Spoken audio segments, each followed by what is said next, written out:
Esta segunda clase de la unidad 2 está dedicada a los límites. Revisaremos algunos límites y los calcularemos mediante teoremas. También veremos la definición formal, aunque no haremos cálculos de límites utilizando la definición formal. Los límites de funciones complejas. En variable compleja, los límites son más similares a la manera en que se tratan en cálculos de varias variables. Esto es así ya que z está dada como una combinación lineal de dos variables independientes, x y y. Formalmente podemos dar la siguiente definición. Definición: sea f una función definida en todos los puntos z de un entorno perforado de z0.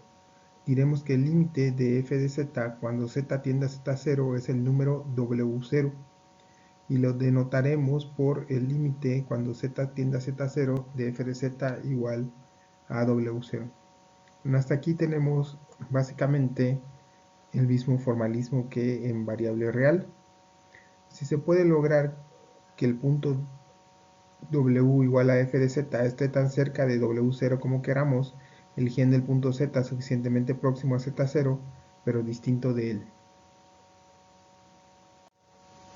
De manera análoga al cálculo diferencial de variable real, tenemos que para cada número epsilon mayor que 0 existe un número delta mayor que 0, tal que el módulo de f de z menos omega 0, menos w0 es menor que epsilon, siempre que z menos z0 esté en el disco perforado de radio menor que delta.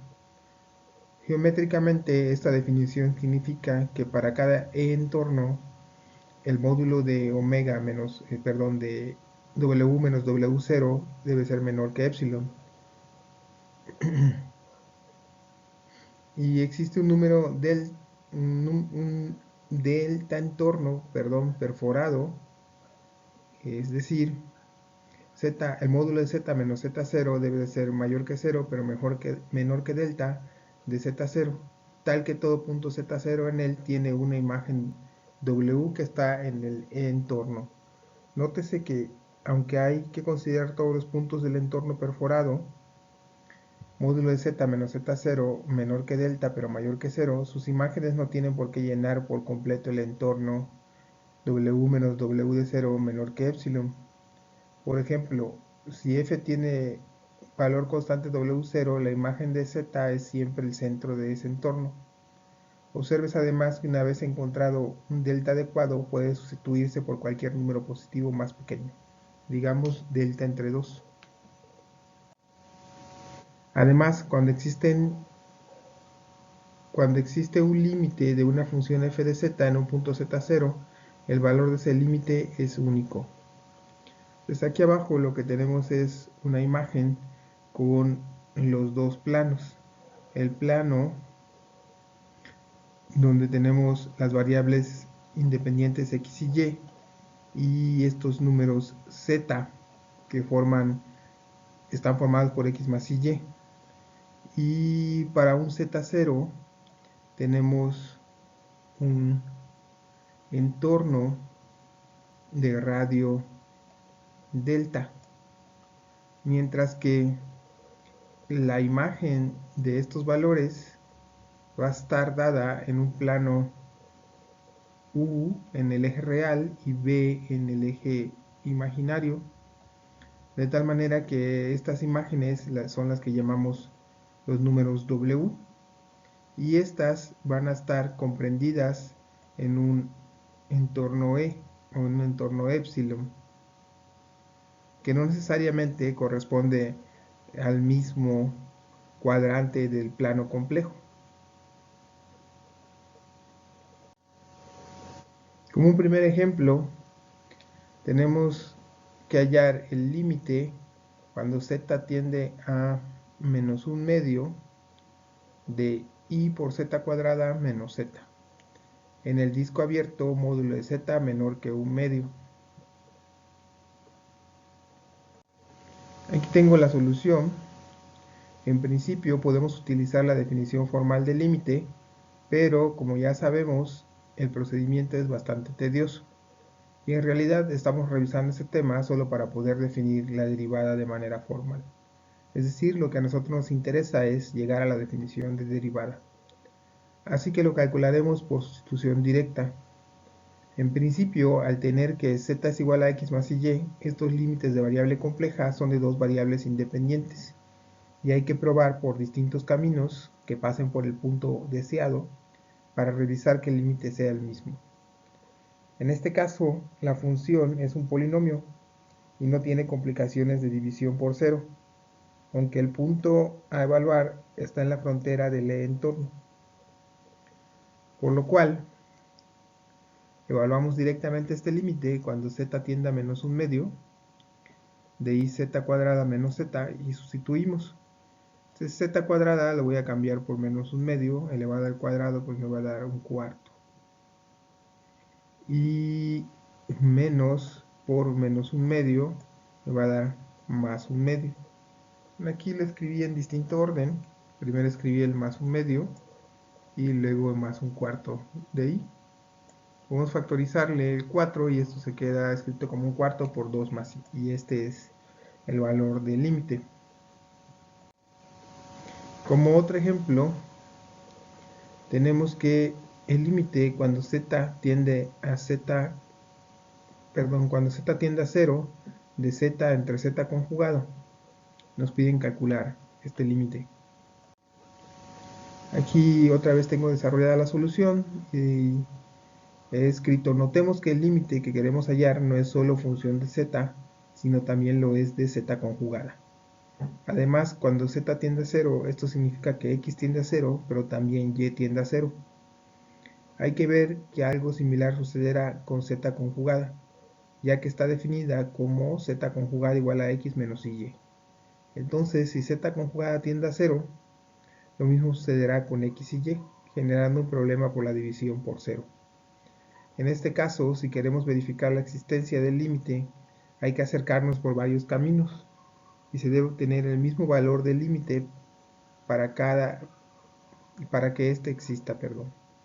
Por ejemplo, primero consideremos acercarnos a z igual a 0 mediante el camino x, 0, es decir, por valores sobre el eje x.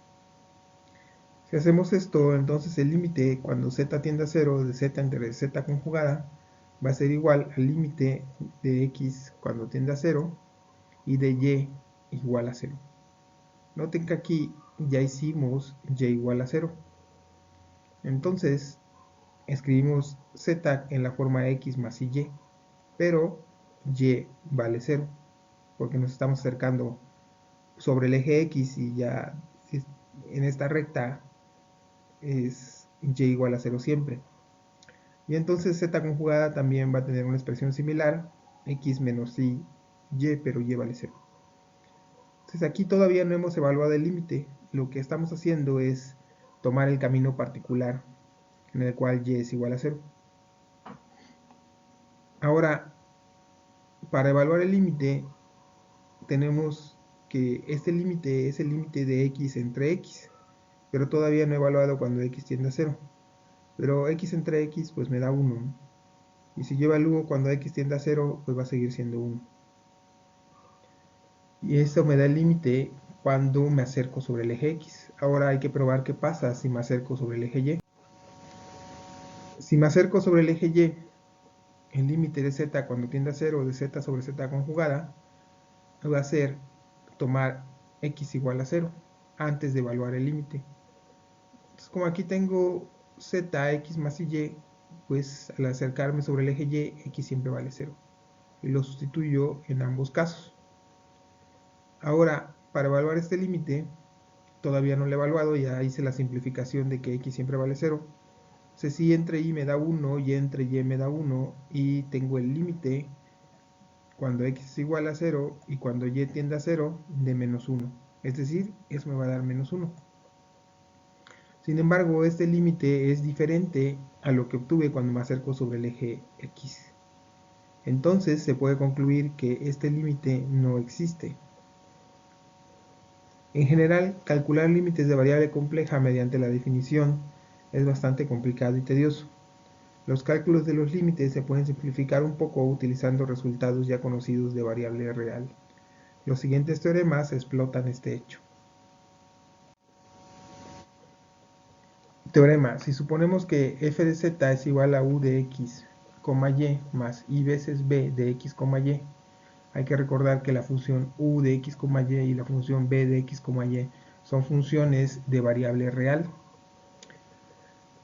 El punto z0 lo definimos como x0 más y, y el punto w0 es u0 más i veces b0, donde u0 y b0 son números reales, como siempre. x0 y y0 también son números reales, por definición. Entonces, el límite cuando z tiende a z0 de f de z es igual a w0. Si y solo si, el límite cuando x tiende a x0 y cuando y tiende a y0 de u de xy es igual a u0. Y el límite cuando x tiende a x0 y el límite cuando y tiende a y0 de b de xy es b0. En otras palabras, lo que hemos hecho es escribir la función de variable compleja en la forma de parte real más i veces parte imaginaria, y como estas funciones u y b son de variable real, los límites de variable real, los teoremas sobre límites de variable real siguen siendo válidos. En este otro teorema dice: si suponemos que el límite cuando z tiende a z0 de f de z es igual a w1 y el límite de z cuando tiende a z0 de g de z es igual a w2, entonces el límite de la suma es igual a la suma de los límites.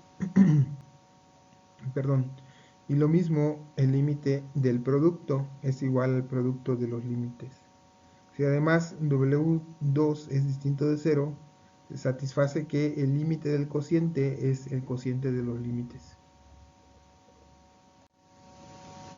De estos teoremas se desprende inmediatamente que el límite cuando z tiende a z0 de z1 es igual a z1. Es decir, el límite de una constante sigue siendo la misma constante.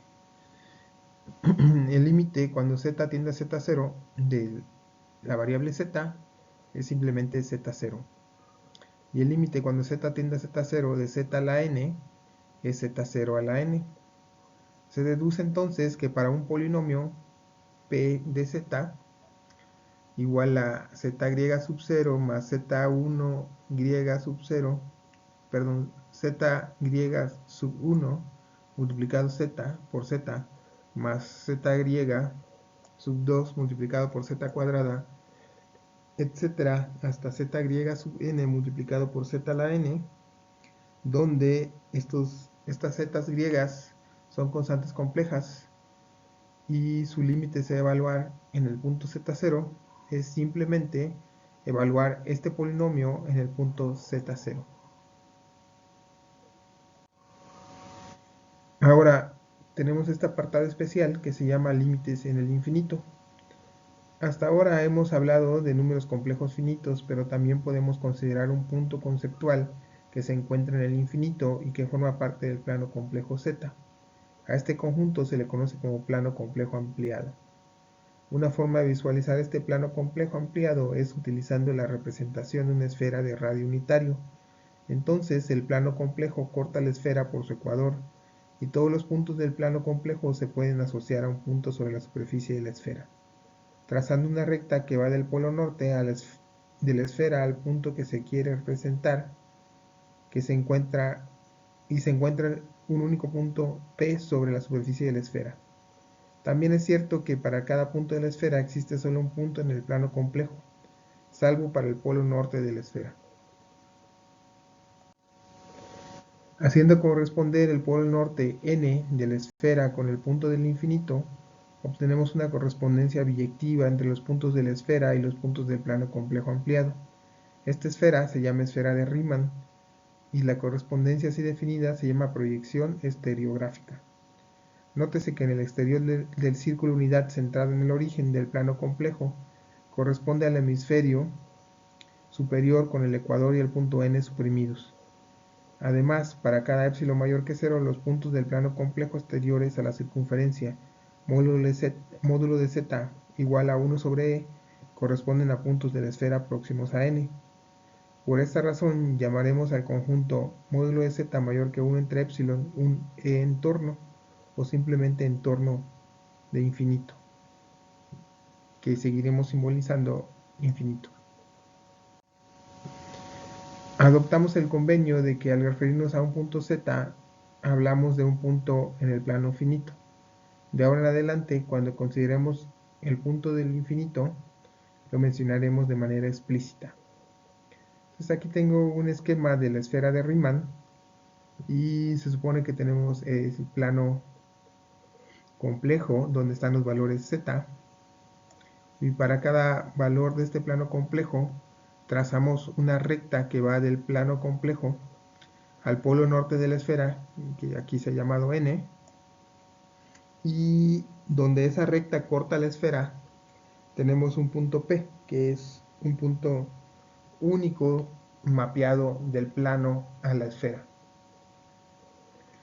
Ahora, si queremos una recta que pase solamente por el polo norte y corte al plano, pues eso no va a ser posible porque tenemos que esa recta sería una recta tangente, y esa recta tangente va a estar en un plano paralelo o alaviado al plano donde se encuentran los puntos Z.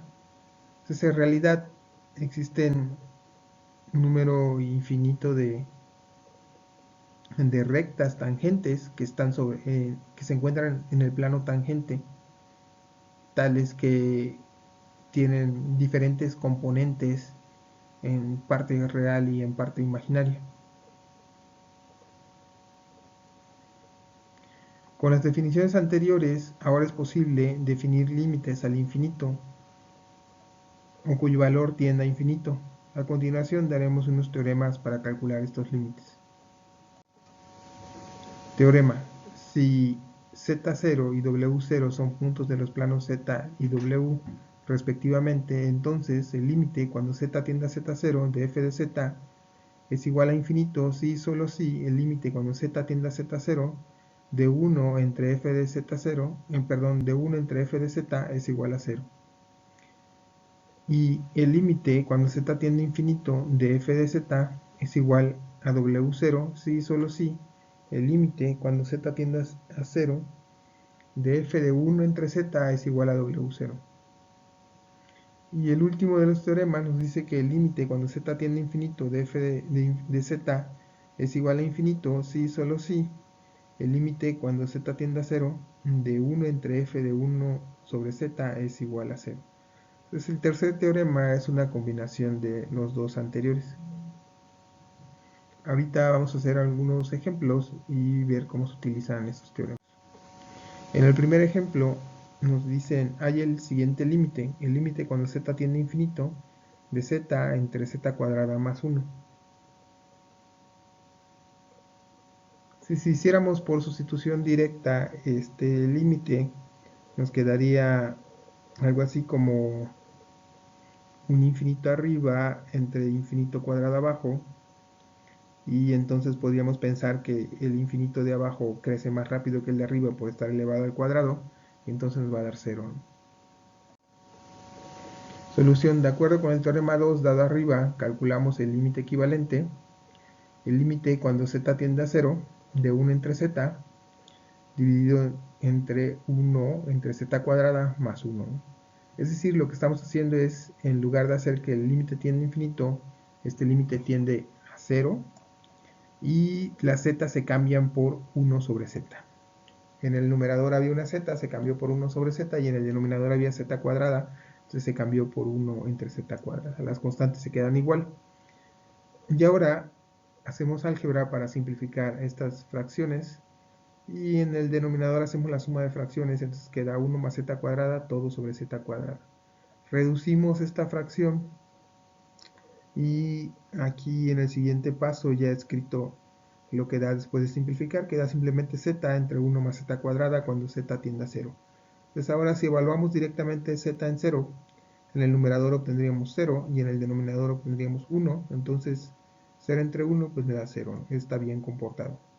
De tal manera que, de acuerdo con el teorema 2 que vimos antes, el límite cuando z tiende a infinito de z entre z cuadrada más 1 es igual a 0.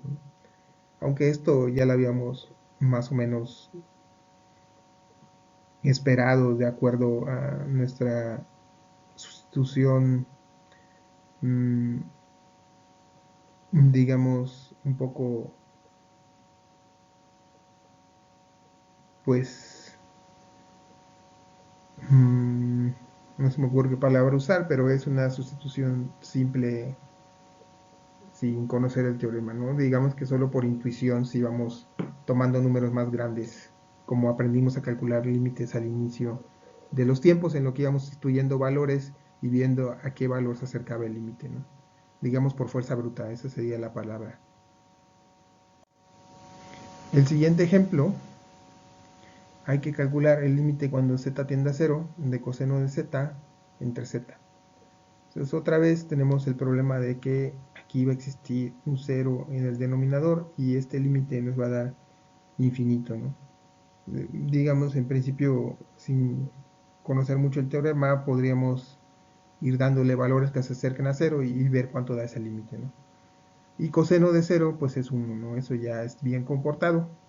Sin embargo, si queremos hacerlo de manera formal utilizando el teorema, lo que hay que hacer es calcular este límite, pero el límite cuando z tiende a 0 de 1 entre coseno de z entre z. ¿Por qué? Porque aquí lo que se hizo fue aplicar el teorema que dice que hay que encontrar el límite de 1 entre f de z. Entonces f de z era coseno de z entre z. Entonces, si este límite es bien comportado, vale 0, entonces el límite original debe dar infinito.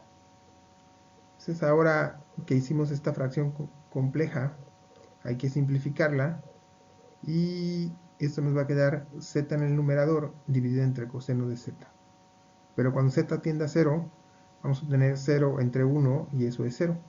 Entonces, de acuerdo con el teorema 1 de la lista anterior, el límite cuando z tiende a 0 de coseno de z entre z debe de ser infinito. En un tercer ejemplo, nos piden encontrar el límite cuando z tiende a infinito de z al cubo menos z más 2 entre z cuadrada más 1. Entonces aquí, como el exponente del numerador es mayor que el exponente del denominador, esperamos que este límite dé infinito. Pero si lo hacemos por el teorema, lo que hay que hacer es cambiar el límite de z tendiendo a infinito a z tendiendo a 0. Y al mismo tiempo hay que dividir el límite que nosotros queremos, 1 entre f de 1 sobre z. Recuerden que este caso es la combinación de los dos casos anteriores. Entonces por eso tengo aquí este 1 en el numerador y luego todas las z las cambié por 1 sobre z. Entonces aquí tengo que simplificar toda esta fracción. 1 entre z al cubo menos 1 entre z más 2, todo ello dividido en 1 entre z al cuadrado más 1. Entonces empiezo haciendo la simplificación de estas fracciones anidadas y el 1 entre z al cuadrado más 1 pasa al numerador de la fracción principal y el denominador se queda como 1 entre z al cubo menos 1 entre z más 2. Y ahora tengo que hacer la suma de estas fracciones y 1 entre z cuadrada más 1 pues va a ser 1 más z cuadrada entre z cuadrada.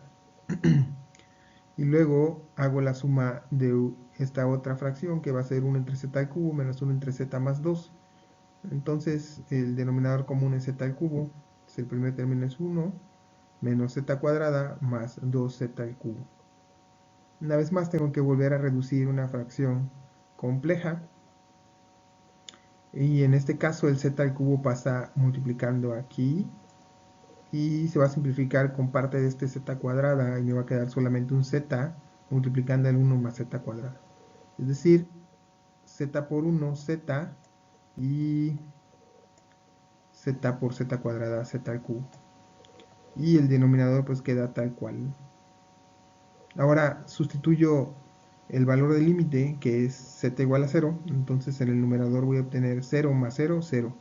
Y en el denominador voy a tener 1 menos 0 más 0, es decir, 1.